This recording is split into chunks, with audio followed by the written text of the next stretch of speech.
सुस्वागतम सुस्वागतम।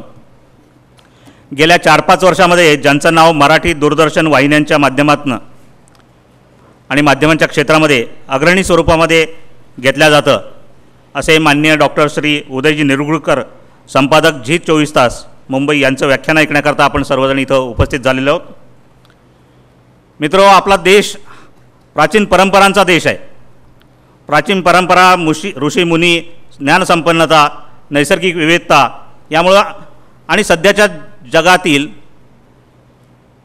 वेगवान प्रगतीमुळे भारत हा अनेकांना त्यांच्या अभ्यासाकरता खुणावत असतो। अनेक जण त्याच्या विविधतेबद्दल अभ्यास करतात, अजूनही करतात, पूर्वी करत होते, अजूनही करतात। ही आमची भारतभूमी अनेकांना वेगवेगळ्या स्वरूपामध्ये अनुभवायला मिळालेली आहे। कोणाला ती मातेच्या स्वरूपात दिसली म्हणून त्यांनी बंकिमचंद्र चटर्जीसारख्या माणसांनी वंदे मातरमचं गीत लिहून तिचं पूजन केलं। सावरकरांना ती वेगळ्या स्वरूपात दिसली आणि तिचं गुणगान त्यांनी अदम्य रक्तरंजिता असं केलं। भारताचे माजी पंतप्रधान यांनी जवाहरलालजी नेहरू यांना तुरुंगवासात असताना या भारताचा वेगळ्या अर्थाने शोध घ्यावासा वाटला आणि डिस्कवरी ऑफ इंडियासारखं त्यांनी पुस्तक लिहिलं। डॉक्टर बाबासाहेब आंबेडकर, डॉक्टर हेडगेवार अशा प्रवृत्तींनी अनेक वार या भारताचा शोध घेण्याचा प्रयत्न केला आणि संघटना स्वरूपात एक वेगळं काम त्यांनी उभं केलं आणि या भारताला संपन्न बनवण्याचं काम केलं। असे अनेक मान्यवर आहेत भारतामध्ये की ज्यांनी या भारताचा अनेक वार शोध घ्यायचा प्रयत्न केला। खऱ्या अर्थानं भारत कुणाला सापडला, कुणाला नाही, ह्याचं आकलन अजूनही होत नाही। आपले आजचे वक्ते माननीय डॉक्टर उदयजी निरगुडकर यांनीही या विषयावरती सखोल चिंतन केलेलं आहे आणि आज व्याख्यानाच्या स्वरूपात ते आपल्यासमोर आज शोध खऱ्या भारताचा हा विषय मांडणार आहेत। मी त्यांना विनंती करतो की कृपया त्यांनी आपलं व्याख्यान सुरू करावं।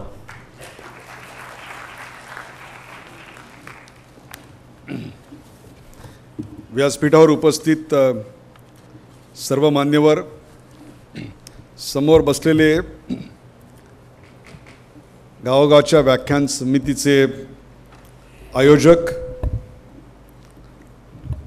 सर्वप्रथम मी एक गोष्ट नमूद करू इच्छितो की आज मी इथे जो आलो तो एका लातूरकराच्या जागरूकपणामुळं।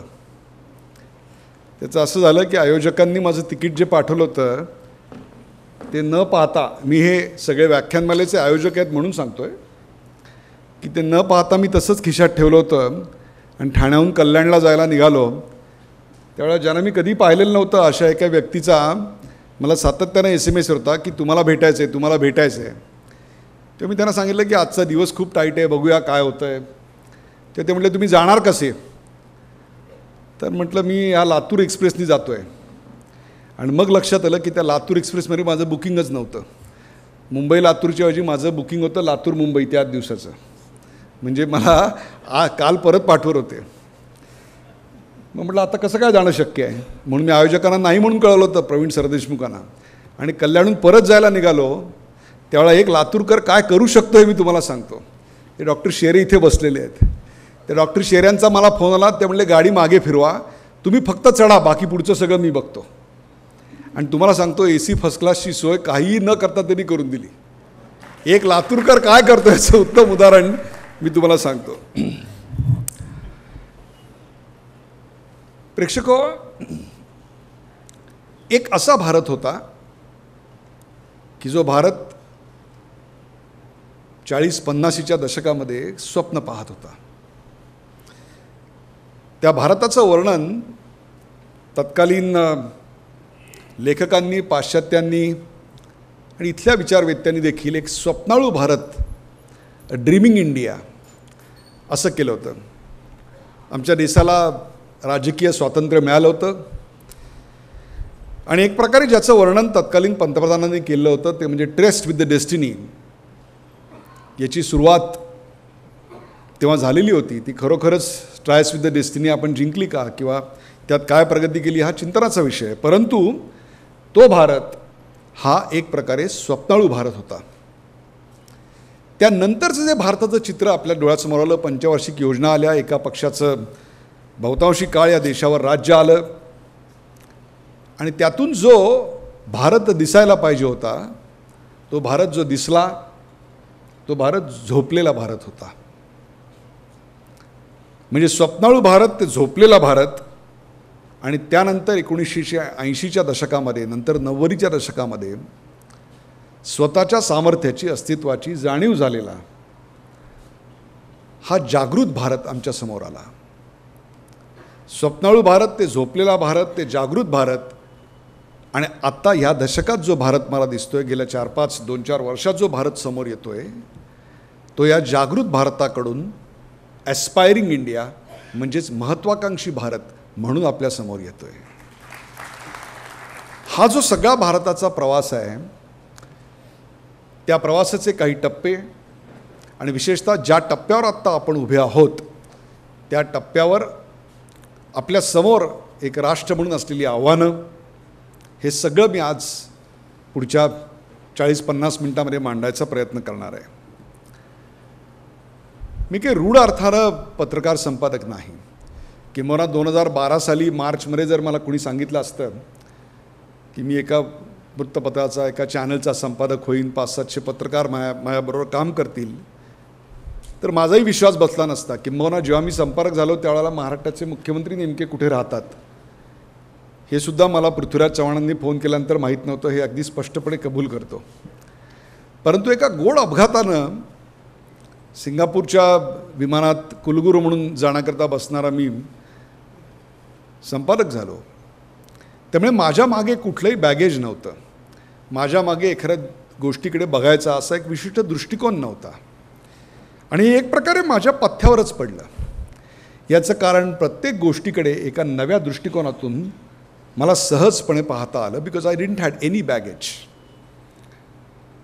त्यावेळेला त्याच्याच आधी जवळपास 20 वर्ष कॉर्पोरेट सेक्टरमध्ये काम करत असल्यामुळे माहिती तंत्रज्ञानाच्या क्षेत्रात, पायाभूत सोयीसुविधा, अर्थशास्त्र, तंत्रज्ञान या सगळ्या क्षेत्रात काम करत असताना जवळपास 50-52 देश फिरायचा योग आला. तिथलं जनजीवन, तिथलं राजकारण, तिथलं समाजकारण, तिथलं संस्था जीवन, तिथली उद्योग व्यवस्था, तिथली अनेक मोठी माणसं ही खूप जवळून पाहता आली.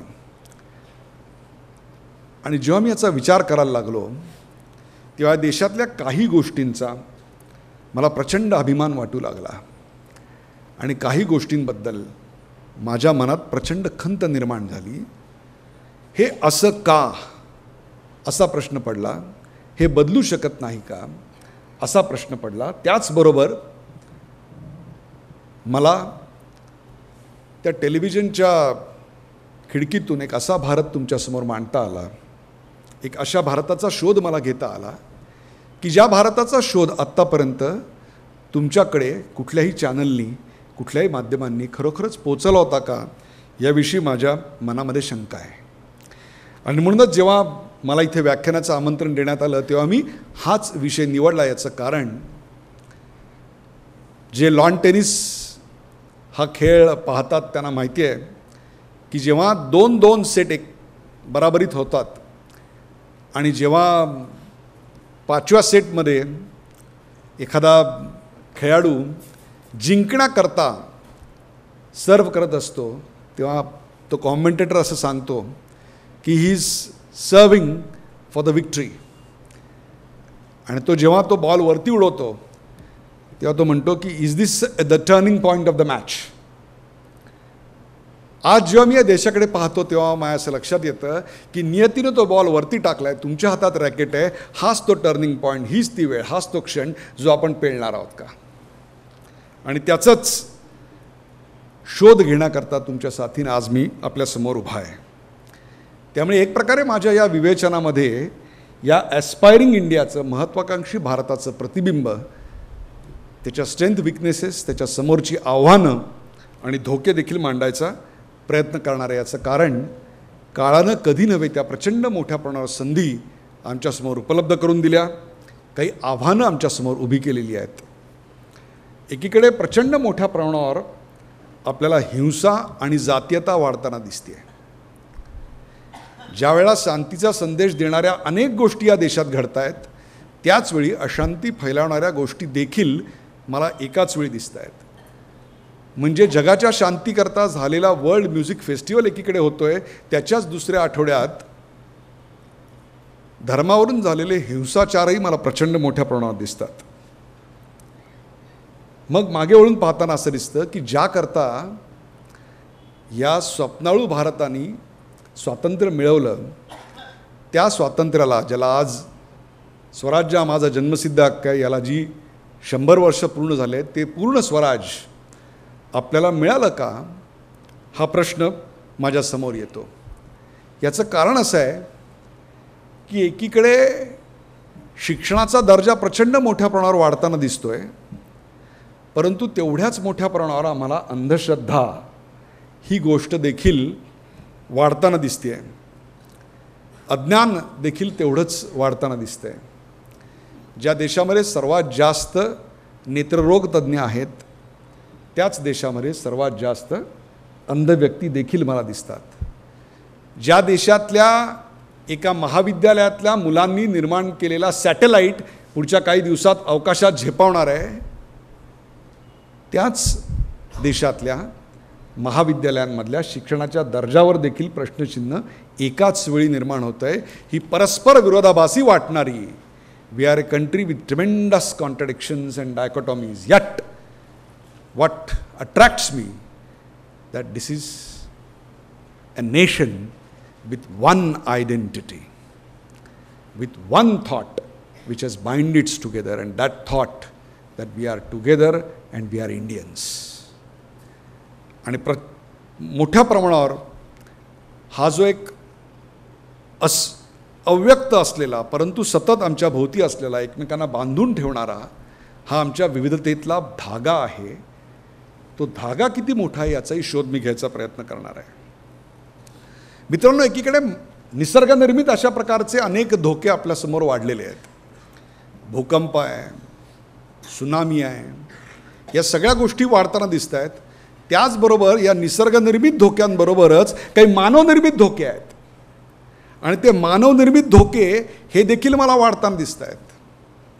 लोकशाहीच्या अनेक संस्थांमधली वाढती हुकुमशाही, लोकशाहीनी स्थापन झालेल्या अनेक संस्थांमधील, मग ती संसदेपासून ते अगदी कृषी उत्पन्न बाजार समितीपर्यंत, इथं लोकशाहीऐवजी दिसणारे हुकुमशाहीचे प्रयोग, गुलामी नष्ट झाल्यानंतरही वैचारिक, मानसिक, शारीरिक आणि आर्थिक गुलामीत एका प्रचंड मोठ्या वर्गाला सातत्यानं दडपून ठेवायचा झालेला प्रयत्न, खूप मोठ्या प्रमाणावर झालेला पर्यावरणाचा ऱ्हास, हे सगळं मला एकाच वेळी दिसतंय. मग ह्या टप्प्यावर जेव्हा भारत हा सर्वात तरुणाईनं मुसमुसलेला देश आहे असं आपण म्हणतो, वयाचा सूर्य हा पाश्चिमात्य जगासाठी, जपानीसाठी, जर्मनसाठी, अमेरिकेसाठी, इंग्लंडसाठी वयाचा सूर्य मावळत असताना तो भारताच्या क्षितिजावर उदयाला येतोय, त्यावेळेला नेमका कोणता विचार आम्हाला गाईड करणार आहे, नेमकं कोणते विचार आम्हाला पुढे नेणार आहेत, नेमकं असं कोणतं व्हिजन आहे की जे आम्हाला प्रस्फुटित करणार आहे, आम्हाला प्रज्वलित करणार आहे. मला एक जोएल बार्कर नावाचा एक तत्त्ववेत्ता होऊन गेला, त्याचा एक किस्सा आठवतो. तो सकाळी समुद्रावर फिरायला गेला आणि त्यांनी पाहिलं की दूरवर एक कोळी डान्स करतोय, आपली ती लंगोटी लावून. तो जवळ गेला, सकाळची वेळ होती, थोडासा अंधार होता, थोडंसं फटफटेपर्यंत त्याच्या जवळ पोचला. पाहतो तो नृत्य करत नव्हता, तर जमिनीवर काहीतरी पडलेलं होतं, त्या वाळूवर तो समुद्रात फेकत होता. त्याला वाटलं हे काय चाललंय, म्हणून त्यांनी त्याला थांबवलं आणि विचारलं, हे तू काय करतोयस? तो थांबला नाही कोळी, त्याचं आपलं काम चालू. तो म्हणला, सूर्यवरती आला आहे, कालच्या भरतीच्या लाटेनं अनेक स्टारफिश या पुळणीवर येऊन पडलेले आहेत, ते तडफडत आहेत, त्यांना समुद्रात नाही टाकलं तर ते मरतील. तर तो म्हणला, अरे वेड्या, हे स्टारफिश गोळा करण्याकरता, मिळवण्याकरता तू खोल समुद्रात जातोस, जाळं टाकतोस, दिवस रात्र मेहनत करतोस, जीवावर उदार होतोस, मग हे तुला निसर्गानं असे टाकलेले आहेत, तू हेच का नाही विकत? तो म्हणला, दिवस गाभणाचे आहेत, आत्ता स्टारफिश नाही पकडायचे, आत्ता जर पकडले तर गाभण राहणारे स्टारफिश नष्ट होतील आणि उद्याची मासोळी निघून जाईल. तरी पण जोएल बार्करने आपला हट्ट सोडला नाही. तो म्हणला की अरे वेड्या, हजारो स्टारफिश तडफडत आहेत, तू किती स्टारफिशना वाचवणार आहेस? त्या कोळ्यानं, अडाणी वाटणाऱ्या कोळ्यानं आपलं काम थांबवलं नाही, त्यांनी हातातला स्टारफिश उचलला, समुद्रात फेकला आणि सांगितलं इतरांचं होईल ते होईल, पण आत्ता हातातला तर वाचवला की नाही. Vision without action is a day dream. Action without vision is time pass. Vision with actions can make an individual a great individual, institution a great institution, and nation a great nation. मग असा प्रश्न पडतो की तरुण होत जाणाऱ्या भारतामध्ये आमचं विजन स्टेटमेंट नेमकं काय आहे. असा कोणता विचार की जो या देशाला, तरुण होत जाणाऱ्या देशाला प्रभावित करेल. त्यावेळेला जी अनेक चरित्र माझ्यासमोर येतात त्यातलं एक चरित्र असतं ते स्वामी विवेकानंदांचं. विवेकानंदांच्या आयुष्यामध्ये त्यांनी जेवढं फ्युचरिस्टिक लिखाण केलं त्याच्यावर आज इतक्या वर्षानंतर विश्वासही बसत नाही की एक व्यक्ती इतक्या वर्षांपूर्वी या देशाला ललांबूट ठरेल असे विचार मांडत असते. हे सगळं आठवायचं कारण जर या देशाचं विजन स्टेटमेंट शोधायचं असेल तर ते विवेकानंदांच्या विचारात आपल्याला शोधावं लागेल. याचं कारण असं आहे की ग्लोबलायझेशन स्थिरावल्यानंतर 1940च्या दशकात अनेक देशांना स्वातंत्र्य मिळाल्यानंतर, जगाची पुनर्मांडणी झाल्यानंतर, एक मोठा युरोपातला अमेरिकेतला भाग वृद्धत्वाकडे झुकत असल्यानंतर, उद्योगधंद्यांची पुनर्मांडणी माहिती तंत्रज्ञानाच्या आधाराने होत असताना नव्या जगाच्या संरचनेला मार्गदर्शक विचार जर कुठून मिळणार असतील तर ते ह्याच देशातून मिळणार आहेत. आणि त्याकरता हे विवेकानंदांचे विचार अत्यंत महत्त्वाचे असणार आहेत. 100 वर्षापूर्वी हा देश कसा होता जेव्हा त्यांनी ते विचार मांडले, 100-125 वर्षापूर्वी, तेव्हा माझ्या असं लक्षात येतं की ज्या ॲटॉम बॉम्बची भीती वाटते किंवा अण्वस्त्र सज्ज व्हावं लागतं त्यातलं एकही अण्वस्त्र त्या काळात नव्हतं. त्या काळात आर्टिफिशियल जेनोम, ज्याचा आत्ता प्रचंड मोठा धोका पाश्चिमात्य जगावर घोंघावतोय, किंबहुना एक वेगळं वॉर सुरू होईल की काय, ह्युमन्स वर्सेस पोस्ट ह्युमन्स, हे सुरू होईल की काय असं वाटत असताना 125-150 वर्षापूर्वी आपल्याकडे 1857चं युद्ध झालं. आजच्या युद्धात वापरले जाणारी केमिकल वेपन्स, बायोलॉजिकल वेपन्स किंवा वेपन्स ऑफ मास डिस्ट्रक्शन याचा मागमूसही त्या युद्धात नव्हता. मी तुम्हाला हे अशा करता सांगतोय की त्यावेळेला आत्ताच्या जगाची सुतराम कल्पना नसताना जे विचार मांडले गेले ते आपल्याला लांबूत आहेत. जेव्हा मी आज विचार करतो की जर आम्हाला कोणी येत्या 50, 60, 70, 100 वर्षानंतरच्या जगाचं, त्यातल्या भारताच्या स्थानाचं आणि भारताचं वर्णन करायला सांगितलं तर आपल्याला काय सांगता येईल हो? लक्षात घ्या, ज्या मोबाईलवर आपण आज जगत असतो तो मोबाईल 15-20 वर्षापूर्वी तुमच्या कानाला नव्हता. पूर्वी अनेक घरांमध्ये त्या तबकड्यांवर म्युझिक ऐकलं जायचं, बरोबर आहे. त्याच्यानंतर आपल्याकडे CD आल्या. त्या CDची दुकानंसुद्धा आता टेलरिंग शॉपमध्ये आणि नंतर मॉलमध्ये कन्वर्ट झाली. त्याच्यानंतर ते म्युझिक तुम्हाला आयपॉडवर ऐकायला यायला लागलं. ते आयपॉडसुद्धा आता बाजारात फुकटात मिळायला लागले. परंतु त्याच्याही पलीकडे जाऊन तुम्हाला पाहिजे ते म्युझिक पाहिजे त्या क्षणी, आणि ते सुद्धा फ्री डाउनलोड करायची नवी तंत्रज्ञान आलं. मी तुम्हाला अशा करता सांगतोय की 50 वर्षानंतरच्या जगाची कल्पना आत्ता सुतराम नसताना सुद्धा या जगाला ललांबूत ठरेल अशा प्रकारचा विचार आणि नेतृत्व जर या देशाला द्यायचं असेल तर हाच तो वरती उडवलेला बॉल आणि तुमच्या हातात असलेली ही तरुणाईची racket. Now this is what this nation will have to build. काय माहिती आहे का, आजची जी तारीख आहे ना 19 जून 2016, या तारखेकडे आपण कसे पाहतो याला फार महत्त्व आहे. म्हणजे 21व्या शतकाची 16 वर्ष 6 महिने 18 दिवस संपले असं म्हणणार का 22व्या शतकासाठी फक्त आता 84 वर्ष 6 महिने 12 दिवस उरले असं म्हणणार. You are getting my point. You cannot drive by looking into rear view mirror. गाडीमध्ये बसल्यानंतर मागे पाहायचा जो आरसा असतो त्याच्यामध्ये बघून आपण पुढचा प्रवास आखू शकत नाही. 50-60 वर्षानंतर कसं जग असणार? मला असं वाटतं इलेक्ट्रिसिटी निर्माण करण्याची सर्व साधनं आपण संपवलेली असतील आणि प्रत्येक घराला बिल्डरने असं सांगितलं असेल की तुम्हाला या बाहेर काचा लावलेल्या आहेत घरावर भिंतींच्या ऐवजी, त्याच्यातनं जी सोलार मिळेल त्यात तुमचं भागवा, नाही तर मग मॉलमध्ये जाऊन वीज विकत घ्या. मग ते वीजचे आपल्याला कार्ड विकत घ्यायला लागतील आणि ती टाकावी लागतील मोबाईलसारखी रिचार्ज. एवढंच काय तर आपल्या घरातला कचरा, आजच मुंबईतला कचरा, 1 किलो कचरा बाहेर टाकायचा खर्च किती आहे माहिती आहे?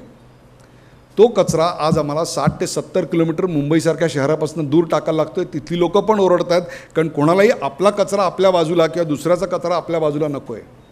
मुख्यमंत्र्यांनी परवा जाहीर केलं की नवीन डम्पिंग ग्राउंड्स यापुढे मिळणार नाहीत. या पुढच्या येणाऱ्या मुख्यमंत्र्यांना याच्यापेक्षा कडक भूमिका घ्याव्या लागतील. त्यामुळे तुमचा कचरा हा तुमच्याच आवारात जिरवण्याशिवाय तुम्हाला पर्याय नसेल. तसंच फ्लॅट विकत घेताना तुम्हाला 10,000 लिटर पाणी दिलं जाईल आणि ते पाणी रिसायकल करायचा प्लांट तुमच्या बाथरूमवरच्या लॉफ्टवर दिलेला असेल आणि तेच पाणी रिसायकल करून तुम्हाला पुन्हा वापरावं लागेल. The new order of life is going to drive the technology, is not going to be driven by anything else. हे मी अशा करता सांगतोय की ज्या वेळेला 4 वर्षापूर्वी मी या क्षेत्रात आलो तेव्हा 3-4 दिवसानंतर पर्यावरणाची एखादी बातमी आमच्याकडे असायची.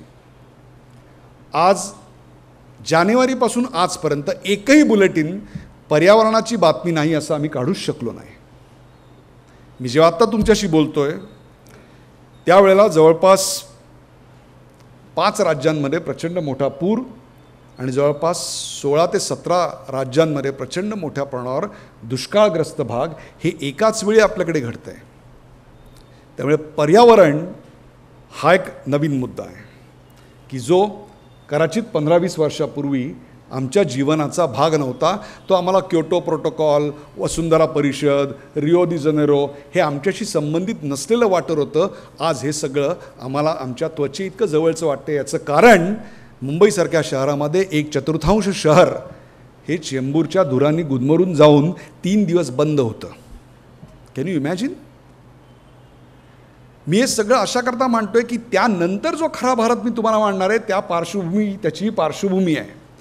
म्हणजे एकीकडे भारताचं विरोधाभासी चित्र, एकीकडे भारतातली लोकशाही, विविधतेतून नटलेली आमची एकात्मता, त्याच वेळेला आमच्या पूर्वजांनी दिलेली या देशाला नव्हे तर जगाला मार्गदर्शक अशा करायची विजन स्टेटमेंट्स आणि त्याचबरोबर आत्ताची असलेली पर्यावरणासकट हिंसाचार, लोकशाही अशी अनेक आव्हानं, हे सगळं एकाच वेळी घडतं आहे.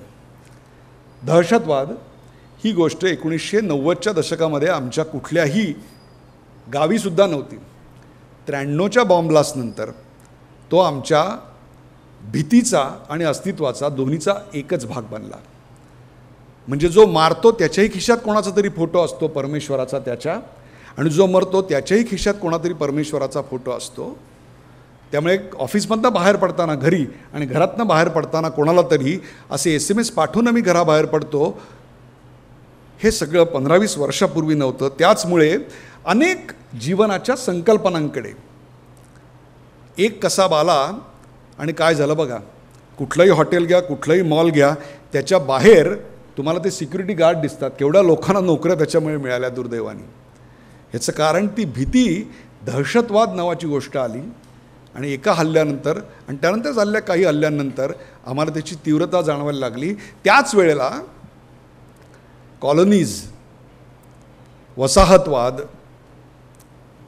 राष्ट्रवाद आणि राष्ट्रीय नेतृत्व ह्या सगळ्या संकल्पनासुद्धा मला असं वाटतं ढवळून निघाल्या. कॉलनीचा अर्थ काय हो? आर्थिक गुलामी. 16व्या शतकामध्ये महासागर होता. तो महासागर ओलांडायची ज्यांच्यात क्षमता होती, ज्यांनी मोठी मोठी बंदरं बांधली, ज्यांनी गलबतं बांधली, त्यांनी एका भागातून दुसऱ्या भागात राज्य नेलं, सैन्य नेलं, व्यापार उदीम केला आणि दुसऱ्या राष्ट्रावर आपलं भूभागावर आपलं राज्य प्रस्थापित केलं. असे 4 वंश त्यावेळी जगात होते: फ्रेंच, डच, पोर्तुगीज आणि आपल्यावर 150 वर्ष राज्य करणारे ब्रिटिश. त्यांनी इथं राज्य केलं याचं कारण त्यांनी समुद्रावर राज्य केलं. इंटरनेट हा 21व्या शतकाचा महासागर आहे. त्यावर जो समाज जे राष्ट्र राज्य करेल ते 21व्या शतकात आणि 22व्या शतकावर राज्य करणार हे उघड आहे. And the silver lining is की सर्वात जास्त इंटरनेट वापरणाऱ्यांची संख्या आणि त्याच्या वाढीचा वेग सर्वात जास्त कुठे असेल तर तो अमेरिकेत नाही, इंग्लंडमध्ये नाही, तर तो या देशात आहे. हे याचं आजचं सामर्थ्य आहे. त्यामुळे मागच्या शतकांनी आम्हाला कम्युनिझम दिलं, ज्याचा ऱ्हास आपण पाहिला, भांडवलदारी दिली, त्याच्या मर्यादा एकीकडे स्पष्ट झाल्या. त्याचबरोबर या शतकामध्ये आम्हाला उद्योग रचनेची, देश म्हणून अस्तित्वाची एक पुनर्मांडणी करणारा विचार इथल्याच मातीतनं जो 100-125 वर्षापूर्वी आला होता तोच मार्गदर्शक असणार आहे. थोडं जागतिकीकरणाविषयी बोलूया. 91च्या बजेटनी आणि बजेटच्या स्पीचनी या देशाच्या अर्थव्यवस्थेला खुलं केलं. 4 महत्त्वाच्या गोष्टी त्या बजेटमध्ये करण्यात आल्या. त्यातून अर्थरचना बदलली आणि एक ग्लोबलाइज भारत आपल्या समोर आला. आणि आजचे जे अनेक तुम्हाला नवीन उद्योग दिसतात त्या सगळ्या उद्योगांची काय म्हणू आपण ज्याला वर्णन चिल्ड्रन्स ऑफ ग्लोबलायझेशन असं करण्यात आलं. ग्लोबलायझेशनच्या नंतर निर्माण झालेल्या एका मुक्त अर्थव्यवस्थेमध्ये, एका मुक्त वातावरणामध्ये त्यांचा जन्म झाला, अन्यथा होऊ शकला नसता. परंतु आज जेव्हा या ग्लोबलायझेशनच्या फायद्या आणि तोट्याकडे आपण बघतो तेव्हा असं लक्षात येतं की जवळपास 100 कोटी जनतेपर्यंत साधं शौचालय आम्ही पोचवू शकलेलो नाही.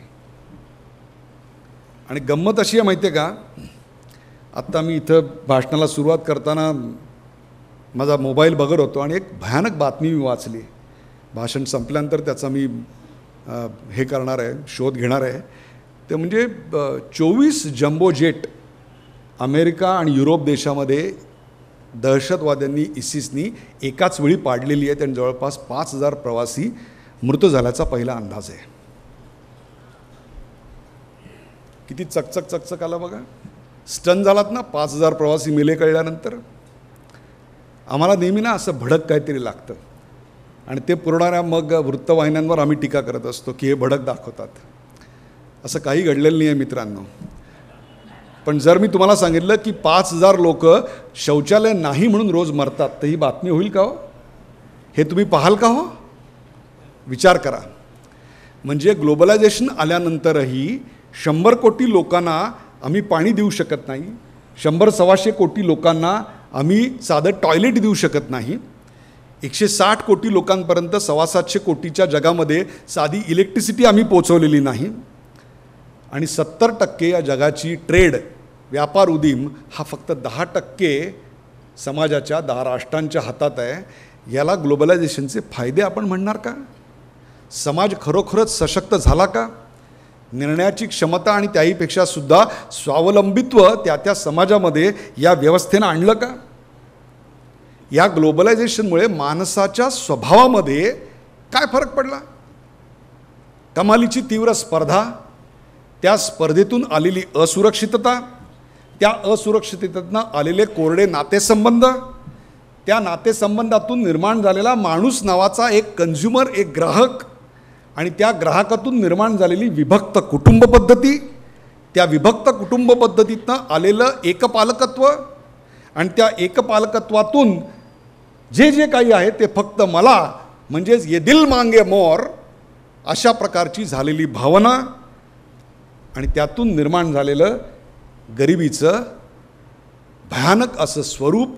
मग ती खेड्यातली गरिबी असो, शहरात मायग्रेट झालेली विस्थापितांची गरिबी असो, किंवा शहरांच्या किंवा गावकुसा बाहेर राहणारी जातीच्या उतरंडीतनं निर्माण झालेली किंवा आर्थिक उतरंडीतनं निर्माण झालेली अशी गरिबी असो. म्हणजे कॉलनी या शब्दाचा अर्थ, वसाहत या शब्दाचा अर्थ या शतकामध्ये आम्ही बदलला. तो आम्हाला जाणवलाच नाही की वसाहत याचा अर्थ तुम्हाला ते राष्ट्र जिंकावं लागत नाही, तिथे तुमचा झेंडा असावा लागत नाही, तिथे तुम्हाला हल्ले करावे लागत नाहीत. हे असं हळूहळू पोखरून काढत तुम्ही ते राष्ट्र स्वतःचं बनवू शकता. त्या राष्ट्राची स्वतःची अस्मिता, त्या राष्ट्राचं स्वतःचं विजन, त्या राष्ट्राचा स्वतःचा आत्मा असा नष्ट केला की ते राष्ट्र तुमच्या सहज ताब्यात येतं. This is the danger of 21st century and more so for the 22nd century. म्हणून मी मगाशी तुम्हाला विचारलं की या आकड्याकडे, या तारखेकडे आपण कसे पाहणार. 21व्या शतकाची 16 वर्ष 6 महिने गेले, 18 दिवस गेले असं पाहणार का 22व्या शतकासाठी फक्त एवढाच वेळ आपल्या हातामध्ये असं बघणार. आणि हे सगळं अशा वेळी घडतंय मित्रांनो की जेव्हा काही मनोहारी बदलही आहेत, काही प्रचंड वेगळा भारत देखील आपल्यासमोर येतोय. या रॅट रेसमध्ये धावलेला आणि छोटा मोठा रॅट झालेला भारतही मला दिसतोय आणि त्याच वेळेला एक वेगळा भारतही येतोय. तुम्हाला 2-3 उदाहरणं देतो. मध्यंतरी काही एक 7-8 वर्षापूर्वी मला अर्जेंटिनाला जायचं होतं, ब्युनॉस आयर्सला. आणि मिलान या युरोपामधल्या, रोममधल्या विमानतळावरून मी तिकडे जाणार होतो. त्यावेळेला तिथली हवामानामुळे 5-7 विमानं कॅन्सल झाली होती आणि संपूर्ण विमानतळाला साधारणतः कवठे महांकाळचा बस स्टँड अशी एक अवस्था निर्माण झाली होती. शेवटी फरक फक्त तिथल्या हवेचा आणि उद्घोषणांचा असतो आणि पदार्थांच्या किमतीचा असतो. बाकी सगळं तेच असतं, तीच रेटारेटी, तेच सगळं होतं. शेवटी मी आपल्या कोपऱ्यात जाऊन बसलो, शांतपणे एक मराठी पुस्तक घेतलं, वाचत होतो. तेवढ्यात एक जर्मन तोंडावळ्याचा मनुष्य माझ्याकडे आला आणि त्यांनी त्याचा लॅपटॉप माझ्यासमोर धरला आणि म्हणला, चालत नाही आहे, दुरुस्त करशील. आता मी काय हार्डवेअर एक्सपर्ट नाही आहे हो, कळलं का, पण हाताशी वेळ होता. म्हटलं बघू, प्रयत्न करू. दिवस चांगला असतो कधी कधी. माझा हात लागला आणि तो लॅपटॉप चालू झाला. तो जर्मन खुश झाला. मला म्हटलं, कॉफी पिणार का. आता मला सांगा, परदेशामध्ये असं फुकटात कोण कॉफी पाजर असेल तर न म्हणणारा करंट आहे का मी म्हटलं चला. कॉफी प्यायला सुरुवात केल्यानंतर मी त्याला प्रश्न विचारला, अरे तू जर्मनीचा आहेस, तो समोर जर्मन बसला आहे, त्याच्याकडे लॅपटॉप आहे. तो चिनी बसला आहे, त्याच्याकडे पॉमटॉप आहे. तो तिकडे अमेरिकन तोंडावळ्याचा आहे, तो तिकडे मंगोलियन तोंडावळ्याचा आहे. या प्रत्येकाकडे काही ना काहीतरी महागडं गॅजेट आहे. तू त्यांच्याकडे जायच्याऐवजी असा कोपऱ्यात बसल्या माझ्याकडे का आलास. माझ्याकडे तर असं काही गॅजेट नव्हतं, लॅपटॉप नव्हता, पॉमटॉप नव्हता, मोबाईल पण माझ्याकडे नव्हता, तरी तू का आलास. मित्रांनो, त्यांनी दिलेलं उत्तर फार महत्त्वाचं आहे आणि हा खऱ्या भारताचा शोध आहे. त्यांनी मला सांगितलं, यू लुक्ड इंडियन. तू भारतीय दिसतोस. संगणक तुमच्या इतक्या जगात दुसऱ्या कोणाला कळला आहे.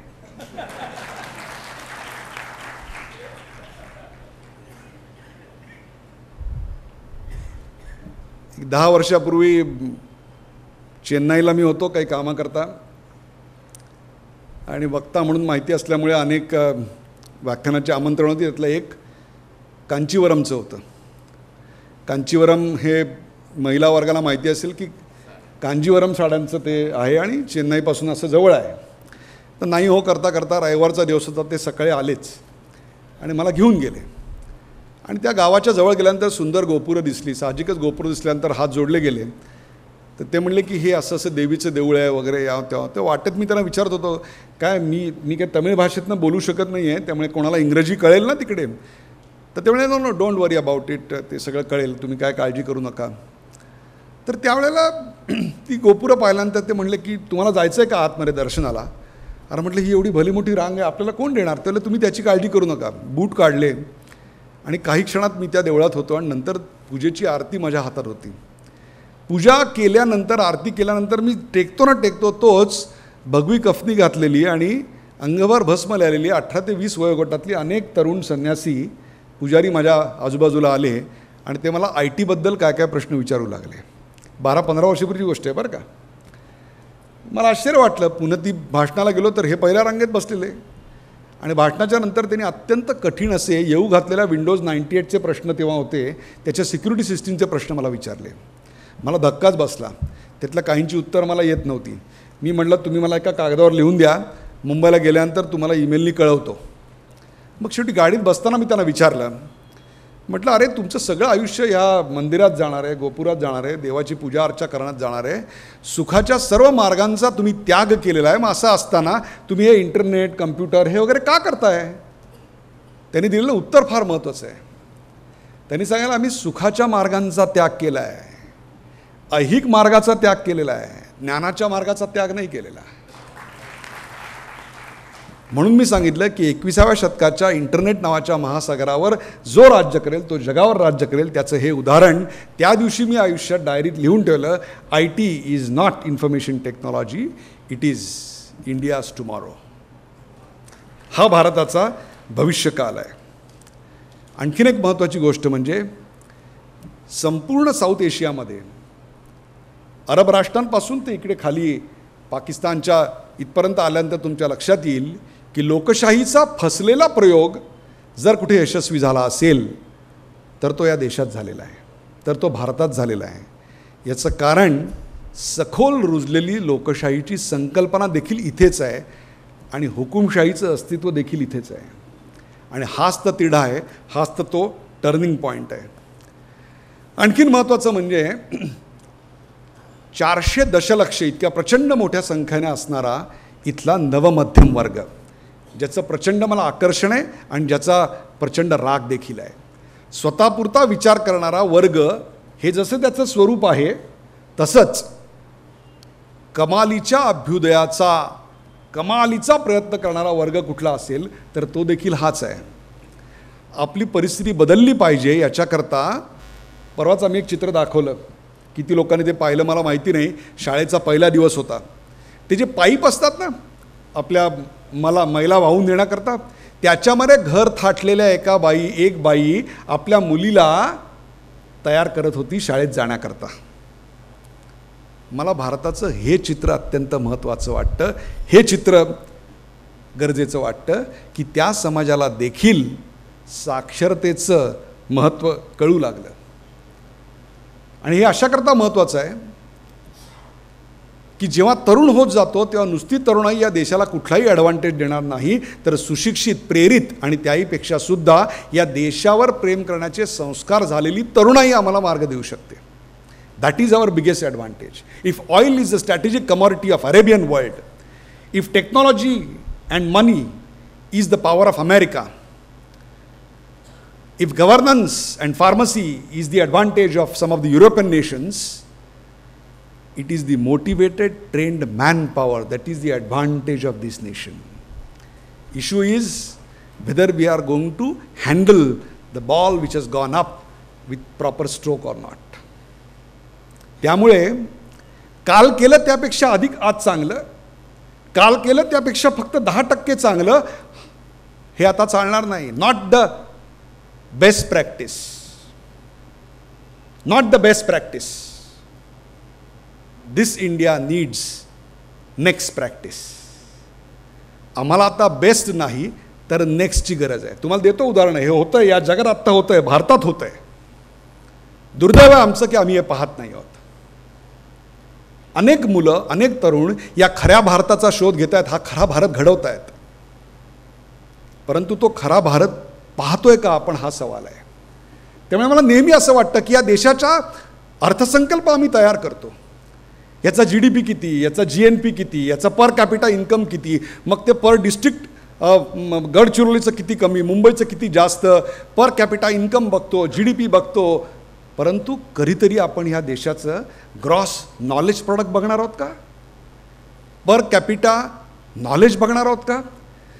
दरवर्षी आमच्याकडे सेन्सेक्सचं मूल्यन केलं जातं. या वर्षभरात सेन्सेक्स कसा होता, परंतु कधीतरी आपण या देशाचा नॉलेज इंडेक्स कसा आहे ते तपासून पाहणार आहोत का? अर्थसंकल्प मांडला जातो, मग या देशाचा ज्ञानसंकल्प कोण मांडणार? हा खऱ्या भारताचा शोध आहे की या खऱ्या भारतामध्ये आम्हाला फक्त अर्थसंकल्प मांडून चालणार नाही, तर 21व्या शतकात जर ज्ञानाला सर्वात जास्त महत्त्व असेल तर आम्हाला या देशाचा ज्ञानसंकल्पही मांडावा लागेल. परकीय गंगाजळी फॉरेन एक्सचेंज रिझर्व इतकंच आम्हाला या देशाचं नॉलेज रिझर्व किती आहे हे देखील मांडावं लागेल. आणि याच्याकरता मित्रांनो, याच्याकरता एक चॅनल म्हणून आम्ही काही उपाय केले, आम्ही काही शोध घेतला आणि तोच हा खऱ्या भारताचा शोध आहे. ज्या वेळेला भारत की बर्बारी तक, टुकडे टुकडे हजार, इंशाअल्लाह अशा घोषणा दिल्या जात होत्या आणि त्या कशा बरोबर किंवा कशा चूक याच्या चॅनलीय चर्चा चालू होत्या, त्याच काळामध्ये प्रेक्षको, त्याच काळामध्ये आम्ही अशा भारताचा शोध घेत होतो की ज्या भारताची वीणच वेगळी आहे. तुम्हाला नावानिशी सांगतो, अक्षय हरगुडे. अक्षय हरगुडे यांनी आपल्या आजोबांना शेवग्याच्या शेंगा काढताना पडताना पाहिलं. त्या शेवग्याच्या शेंगा तुटायच्या, पडायच्या, फुटायच्या. त्या मुलांनी 800 रुपयामध्ये अर्ध्या किलो वजनाचं असं यंत्र तयार केलं की त्या यंत्रातून 10 मिनिटामध्ये एका शेवग्याच्या झाडावरच्या सगळ्या शेंगा काढता येतात. मला सांगा, कुठला भारत तुम्हाला बघायचा आहे? ह्याला कन्हैया का म्हणायचं नाही आपण? हा माझा सवाल आहे.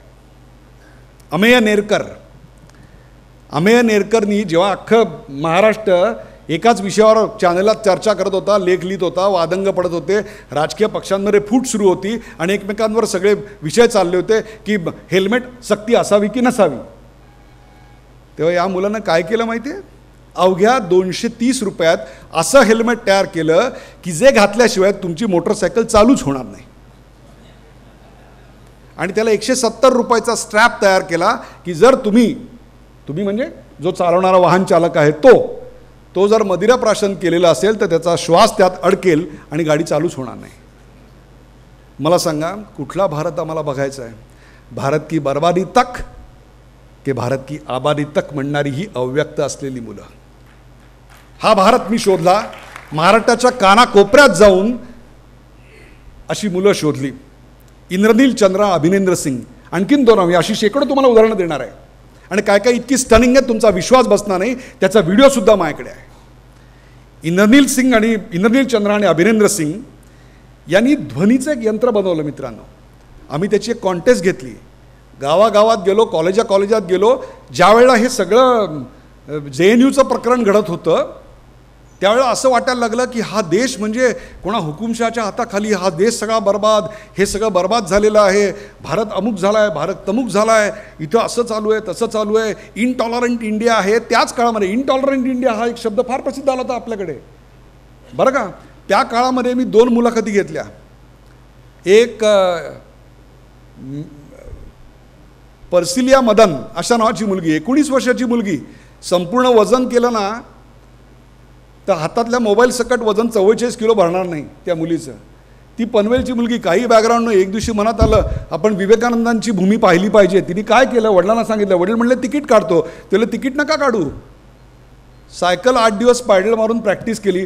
9व्या दिवशी ही मुलगी बाहेर पडली आणि 19 दिवसानंतर कसलंही प्लॅनिंग नाही, फक्त हातातल्या GPS वर रस्ता माहिती, रोज 125-150 किलोमीटरची पायपीट म्हणजे सायकल मारायची, जे दिसतील त्यांच्याकडे राहायची. एकही वाईट अनुभव त्या मुलीला आला नाही. केरळ, कर्नाटक, आंध्रा, कुठल्या बॉर्डरमधनं ही मुलगी गेली. त्यातली भाषा येत नाही, काही येत नाही. केरळामध्ये रस्ता चुकली, शाखा चालू होती, त्या शाखेतल्या लोकांनी तिला रस्ता दाखवला. रात्री 8 वाजता ज्यांच्या घरी पोचली त्यांनी त्याला जेवण वाढलं, कपडे धुवून दिले आणि दुसऱ्या दिवशी सकाळी 6 वाजता रवाना केलं. हा भारत इनटॉलरंट म्हणायचा? विद्याधर भुसकुटे नावाने सांगतो, डोंबिवलीत राहणारे गृहस्थ, आत्ता ऑस्ट्रेलियात आहेत. 60ला रिटायर झालेला मनुष्य, रोज चालायची सवय.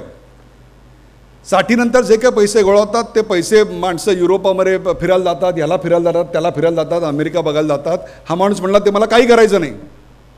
त्याच्याऐवजी माणूस हा अरुणाचलमधल्या भारताच्या सीमेवर पोचला. एक व्हॅनिटी व्हॅन फक्त बरोबर घेतली आणि तिथून रोज 50 किलोमीटर चालायचं. स्त्रीभ्रूण हत्या, शिक्षण, स्वच्छता, आरोग्य याच्याविषयी बोलायचं, पुढं जायचं, याच्याविषयी बोलायचं, पुढं जायचं.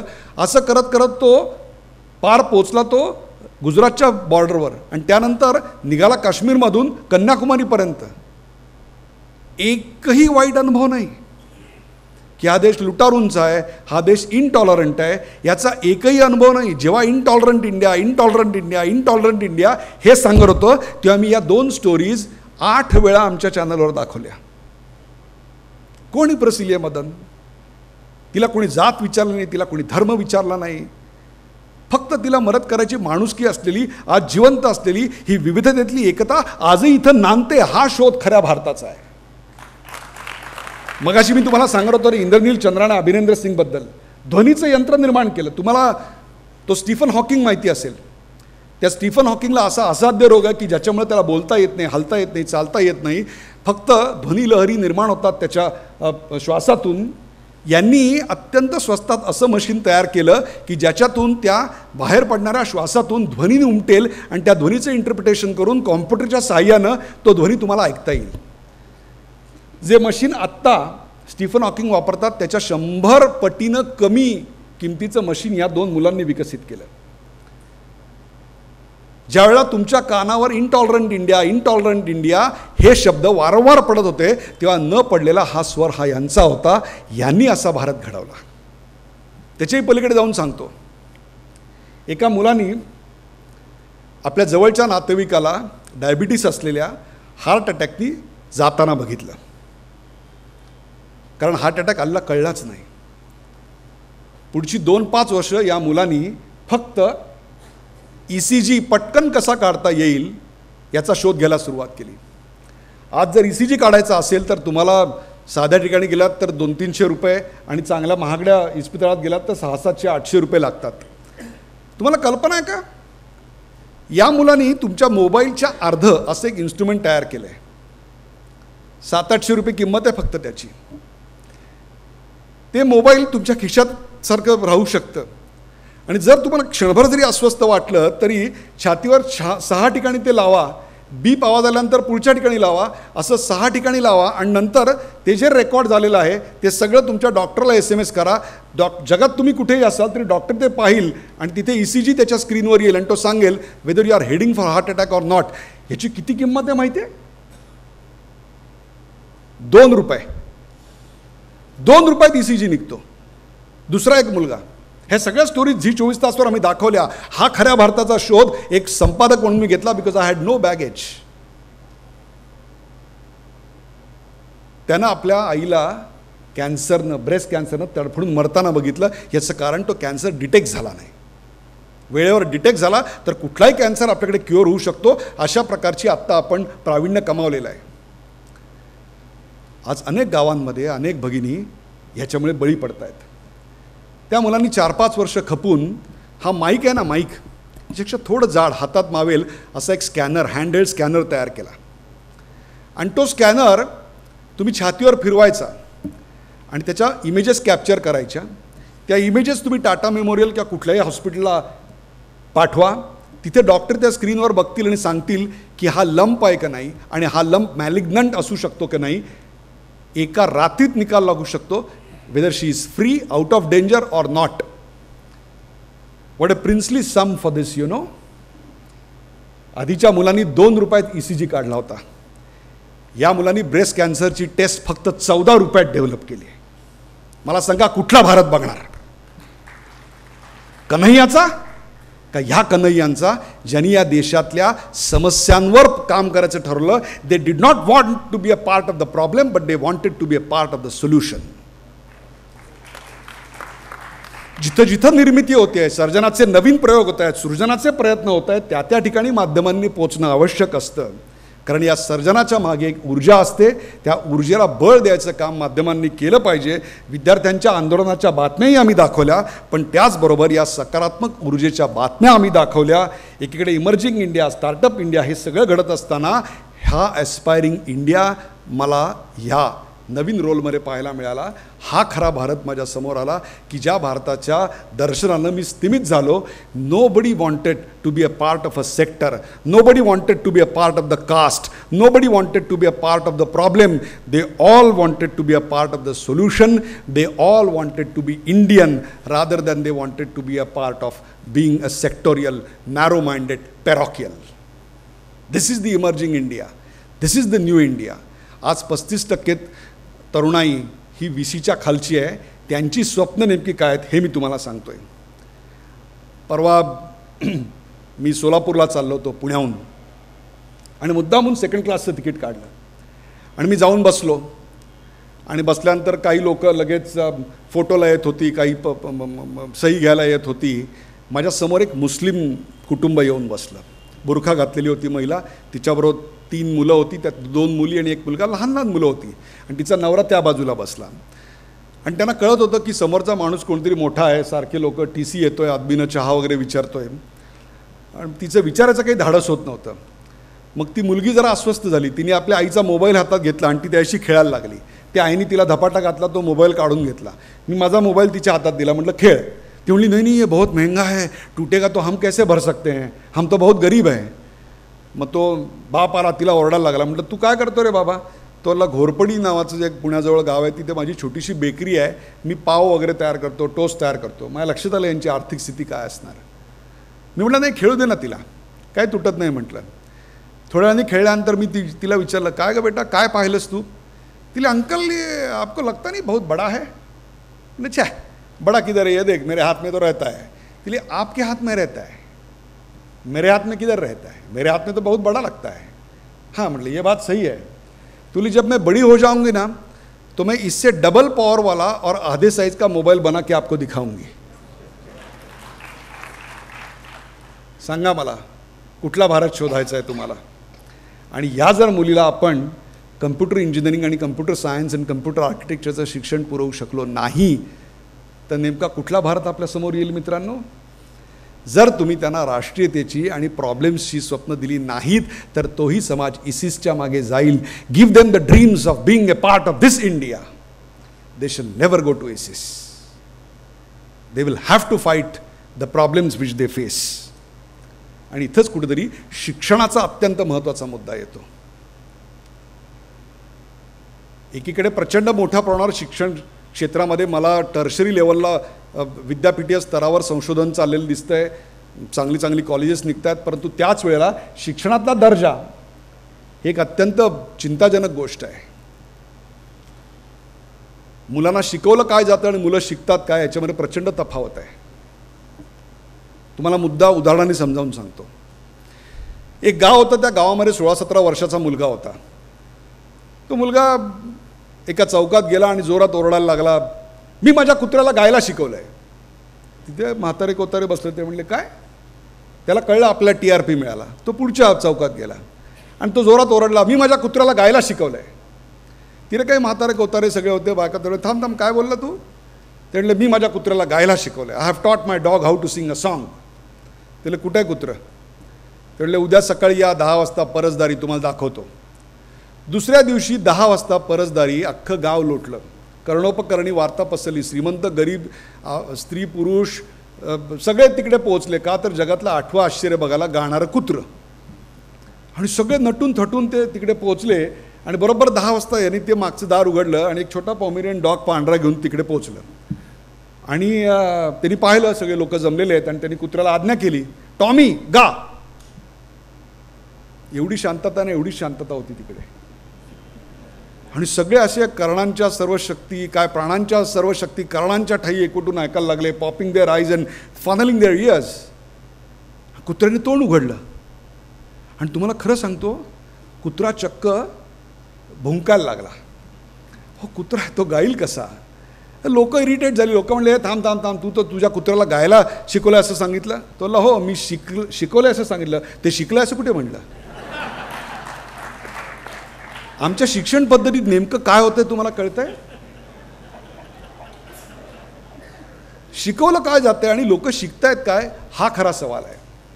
मागे एका बहुराष्ट्रीय फार्मास्युटिकल कंपनीनी सिरिंज जे आपण वापरतो आणि जे एक मिनरल आपल्याला ते सलाईन टोचतात, त्या सलाईन एक्सपायर्ड सलाईन मार्केटमध्ये दिलं होतं, डंप केलं होतं. म्हणून त्या कंपनीच्या MDला आत टाकलं होतं. Because it was expired and expired medicines are harmful to consume. मग वर्षानुवर्ष आमच्या कॉलेजामधून विद्यापीठामधून एक्सपायर्ड करिक्युलम आमच्या विद्यार्थ्यांच्या माथी मारला जातोय. त्याचं काय करायचं. 16-18 वर्षाचा एखादा मुलगा किंवा मुलगी किंवा एखादा पुतण्या भाची आजारी पडते तेव्हा आपण डॉक्टरला दाखवतो. डॉक्टर तपासतो, डॉक्टर औषध देतो. औषध विकत घ्यायला आपण फार्मसीमध्ये जातो. आपण त्याची किंमत बघत नाही पण त्याची एक्सपायरी डेट पाहतो. मग तोच मुलगा शाळेत जाऊन जो अभ्यासक्रम कन्झ्युम करणार असतो तो एक्सपायर्ड आहे की नाही हे कोण बघणार. If expired medicine is harmful to consume, how come expired curriculum is not. We need to reform the education process completely with technology and there has to be a relevance of the education. आणि म्हणूनच मला गुणवत्ता हा प्रश्न अत्यंत ऐरणीचा आणि महत्त्वाचा वाटतो. याचं कारण ज्या प्रश्नांना या मुलांना सामोरं जायचं आहे त्या प्रश्नांची अक्राळ विक्राळता फार मोठी आहे. जे प्रश्न आमच्या पिढीला किंवा माझ्या आधीच्या पिढीला पडलेले नव्हते ते प्रश्न या पिढीला पडणार आहेत. तुम्हाला उदाहरण सांगतो, याची एम्पॉवरमेंट काय आहे आणि यांची चॅलेंजेस काय आहेत. 1997 साली मी पहिल्यांदा अर्जेंटिनाला गेलो होतो आणि त्यानंतर मी बऱ्याचदा अर्जेंटिनाला गेलो, तिथं व्यवसाय केला, यशस्वी झालो. ब्युनॉस आयर्स शहर मला ठाणं किंवा पुण्यासारखं सहजपणे समजायला लागलं. पुणं हे मी तिथे शिकलो आहे म्हणून सांगतो, बाकी म्हणजे तसं काही माझा पुण्याचं लगेच ते लगेच म्हणजे पुण्याचे आहेत का काय असेल 2-4 भुवया, तर तसं पुण्याला शिकायला होतो. ते शिकायला असताना एकदा दंगल झाली होती बरं का पुण्यात. ती दंगलसुद्धा 2 ते 4 बंद असायची. हातात दगड घेतला, बघायचं 2 वाजले, वामकुक्षीची वेळ झाली. मुद्दा तो नाही आहे. मुद्दा आपण जो बोलत होतो की त्या ब्युनॉस आयर्सला मी गेलेलं असल्यामुळे तिथे ते शहर मला माहिती होतं. पुढे 2014 सालची गोष्ट आहे, आत्ता मागच्या 2 वर्षाखाली. माझा पुण्यातला भाचा त्याच्या कंपनीच्या कामानिमित्त 3-4 महिन्याकरता ब्युनॉस आयर्सला राहणार होता. तर म्हटलं चला मामाचं ज्ञान त्याला केव्हा उपयोगी पडणार, म्हणून मी त्याकडे गेलो. तो बॅगा भरत होता. मी म्हटलं तू बस, तुला सांगतो मी काय करायचं ते ऐक. एअरपोर्टच्या ब्युनॉस आयर्सला बाहेर पडलास ना की सरळ जायचं, अमुक बोर्ड असेल, कॉफी शॉप आहे, तिकडे डाव्या हाताला गेलास की 3ऱ्या काउंटरवर तुला पेड टॅक्सी मिळेल. आणि तिकडे गेल्यानंतर हे बघ अमुक भागामध्ये इंडियन रेस्टॉरंट, आणि तो म्हणला मामा थांब, त्यांनी ॲप डाउनलोड केलेलं दाखवलं. हे बघ टॅक्सी बुक केलेली आहे, $12 ऑलरेडी पे केलेले आहेत, पुढं जा. हे माझं घर असणार आहे, इथून 2 ब्लॉक रेल्वे स्टेशन आहे, 1 ब्लॉकवर माझं बस स्टँड आहे, 30 मिनटात मी ऑफिसला पोचेन. तिथून 2 ब्लॉक सोडल्यानंतर इंडियन मसाले मिळण्याचं दुकान आहे, तिथे ह्या किमती आहेत, आणि इथे हे इंडियन रेस्टॉरंट, पुढच्या 7 दिवसामध्ये फूड फेस्टिवल आहे, तिथे हे मिळणार आहे. I was redundant because he was empowered with information. He was empowered with information. We in this world cannot take information to be secreted and with one person. हे सगळं मी अशा करता सांगतोय की या ठिकाणी शिक्षणाचं महत्त्व हे प्रचंड मोठ्या प्रमाणावर अधोरेखित होत आहे. जर या समाजाला आपण, या खऱ्या भारताला जर आपण आज प्रशिक्षित केलं नाही, शिक्षित केलं नाही, तर एका फार मोठ्या अराजकतेला तोंड देण्याची सुद्धा तयारी आपल्याला ठेवावी लागणार आहे. एका प्रचंड मोठ्या वर्गाला जर आपण ह्याच्यापासून दूर ठेवलं, ज्या मुलीला तो लॅपटॉप, तो मोबाईल अर्धा करायचा आहे आणि दुप्पट ताकदीचा करायचा आहे, तिला जर आम्ही या राष्ट्रीयतेचं स्वप्न दिलं नाही तर तिला ISISचं स्वप्न पडल्याशिवाय राहणार नाही. त्या ऊर्जेला, सकारात्मकतेला बळ द्यायची गरज आहे. तंत्रज्ञानाचा पगडा एवढा मोठा आहे मित्रांनो की 2020 साली जगात सर्वात जास्त इंग्रजी बोलणाऱ्यांची संख्या ही इंग्लंडमध्ये, अमेरिकेमध्ये किंवा भारतात नसेल तर ती चीनमध्ये असणार आहे. And this will define the way the businesses are done. 2005 साली जे टॉप 10 जॉब्स म्हणून पाहिले गेले त्यातला एकही जॉब आज टॉप 10मध्ये नाही. किंबहुना 2016मध्ये जे टॉप 10 जॉब आहेत त्यातल्या एकाही जॉब प्रोफेशनचा अंदाज 2006 साली या जगातला कुणाही तत्त्ववेत्याला आलेला नव्हता. म्हणजे याचाच अर्थ आपण अशी पिढी इकडे बसलेली तरुण मुलं जी आहेत, अशी पिढी घडवतोय की ज्यांना आपण नेमक्या कोणत्या समस्येवर काम करायचं हे माहितीच नाही, कारण ती समस्या अजून समोर आलेली नाही. अशा टेक्नॉलॉजीवर ते काम करणार आहेत की जी टेक्नॉलॉजी आजपर्यंत समोर आलेली नाही. याचं कारण दर 4 ते 5 वर्षांनी ही टेक्नॉलॉजी प्रचंड मोठ्या प्रमाणात बदलते आहे, आव्हानं बदलत आहेत. आजच मी पाहिलं ऑनलाईन शोधून मॅरेज करणाऱ्यांची संख्या ही आता दाखवून मॅरेज करणाऱ्यांच्या संख्येपेक्षा 50% जाऊन पोहोचली आहे. हा एक वेगळा भारत आपल्यासमोर येतो आहे. आणि त्याहीपेक्षा the pace with which things are happening is astonishing. तुम्हाला कल्पना आहे का, दूरदर्शन ज्यावेळी पहिल्यांदा आलं त्यावेळी 5 कोटी प्रेक्षकांपर्यंत पोचायला त्याला 26 वर्ष लागली होती. टेलिफोन आला त्याला 18 वर्ष लागली. मोबाईल आला तेव्हा त्याला 4 वर्ष लागली. आणि फेसबुक फक्त 18 महिन्यात पोचलं. आज फेसबुक हा जर देश असेल तर तो इंग्लंड, तर तो भारत आणि चायना याच्यानंतरचा सर्वात मोठं राष्ट्र असेल, because it is available in 70 languages and perhaps the 3rd largest nation undeclared. त्यामुळे जगाची विभागणी ही आता 2 भागात झालेली आहे. पूर्वी आपण ख्रिस्तपूर्व आणि ख्रिस्तानंतर असं म्हणायचो, BC आणि AC म्हणायचो. आता असं नाही आहे. आता बिफोर गुगल आणि आफ्टर गुगल अशी ती विभागणी झाली आहे. याचं कारण त्या गुगल नेटवर आजची तरुणाई आहे. तिथं जर आपण आज नसू, तिथं जर आपण आमच्या ज्ञानाचे स्रोत निर्माण केले नाहीत, तर तुम्ही लक्षात घ्या, we would have miss the bus. आणि हे कळकळीनं मी अशा करता सांगतो आहे, घराघरांमध्ये मला तरुणाईशी असलेला कनेक्ट तुटलेला दिसतो आहे. मुलाचं बोलणं वडिलांना बंडखोराचं वाटतं. आणि आमच्यासारख्या घरात तर फार मोठा प्रॉब्लेम आहे, तुम्हाला सांगतो. IT ची 4 पुस्तकं अमेरिकेत टेक्स्टबुक असल्यामुळे माझ्या आईला 80 वर्षाच्या असं वाटतं की मला ITतलं बरंच काही कळतं, मोबाईलमधलं बरंच काही कळतं. आणि माझ्या 18 वर्षाच्या मुलीला 100% माहिती आहे आपल्या वडिलांना ITमधलं काहीही कळत नाही. याचं कारण असं आहे की ज्या वयात स्ट्रॉबेरीचं आईस्क्रीम खायचं, त्या वयात त्यांच्या हातात ब्लॅकबेरी आला. आणि त्या ब्लॅकबेरीनं त्यांना एक नवीन आयाम दिला. या सगळ्यामध्ये जीवनाच्या उमेद असण्याचं एक शिक्षण जे द्यायला पाहिजे, जो दृष्टिकोन द्यायला पाहिजे, तो खऱ्या भारताचा शोध मला महत्त्वाचा वाटतो. आणि त्याकरता समाज, संस्था आणि आमचं कुटुंब याच्यामधल्या संस्कारांना अफलातून महत्त्व आहे. ते जेवढं काल होतं त्यापेक्षा या खऱ्या भारताच्या शोधामध्ये त्याचं महत्त्व अधोरेखित होतं आहे.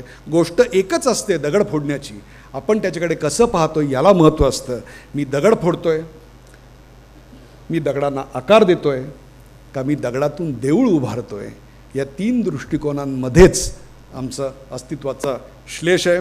काळानं खूप मोठ्या प्रमाणावर संधी उपलब्ध केलेल्या आहेत, त्याहीपेक्षा आव्हानं उपलब्ध केलेली आहेत. आपल्या 5000 वर्षाच्या आयुष्यामधला अत्यंत महत्त्वाचा आणि टर्निंग पॉईंट आलेला आहे. भगवद्गीतेमध्ये असं सांगितलं होतं की यदा यदा हि धर्मस्य ग्लानिर्भवति भारत. त्यात थोडासा बदल करून आता पुढं जावं लागेल. यदा यदा हि अज्ञानस्य ग्लानिर्भवति भारत अद्युत्थानं न अज्ञानस्य तदात्मानं सृजाम्यहं परित्राणाय साधूनां विनाशाय च दुष्कृतां ज्ञानसंस्थापनार्थाय संभवामी युगे युगे. हाच या तारखेचा खरा मंत्र आहे. आजची तरुणाई ज्या 4 रोगांनी ग्रस्त आहेत, ती म्हणजे पक्षपात, विफलता, एकाकीपण आणि नैराश्य, यावर जर मात करायची असेल तर त्यांच्या समोर राष्ट्रीय चारित्र्याचे आणि त्याहीपेक्षा एका पॉवरफुल विजनची स्टेटमेंट्स आम्हाला ठेवावी लागतील. तेव्हा त्यांच्या आयुष्यात त्यांचा स्टारफिश मिळालेला असेल. तोच खरा भारत असेल. ज्या भारताला कन्हैया नको आहे, ज्या भारताला जातीभेद नको आहे, त्या भारताला एक सशक्त, एक राष्ट्र, एक संकल्पना, तेच निर्माण करायचं काम अशा प्रकारच्या व्याख्यानमालांमधून होवो अशी ईश्वरचरणी प्रार्थना करतो. इतक्या प्रचंड मोठ्या संख्येनं आपण आलात आणि शांतपणे माझं बोलणं ऐकलं, त्याबद्दल धन्यवाद. जय हिंद, जय महाराष्ट्र.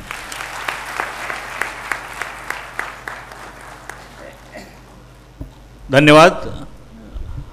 आपला वेळ काढून आणि अत्यंत अडचणींमधनं मात करत ते या ठिकाणी पोचले असे माननीय डॉक्टर निरगुडकर यांचं खरोखर आभार मानतो. नवनिर्माण प्रतिष्ठान त्यांचा ऋणी आहे आणि आपणा सर्वांचाही या ठिकाणी आपण व्याख्यानाला हजर राहिलात त्याबद्दल ऋणी आहे. दुपारी 3 वाजता कसे दिसावे कसे असावे, नीट दिसावे नीट असावे या विषयावरती डॉक्टर वृषाली जोशींचं व्याख्यान आहे. कृपया त्या व्याख्यानाला आपण सर्वांनी याच संख्येनं उपस्थित राहून नवनिर्माणवरचं प्रेम व्यक्त करावं. धन्यवाद.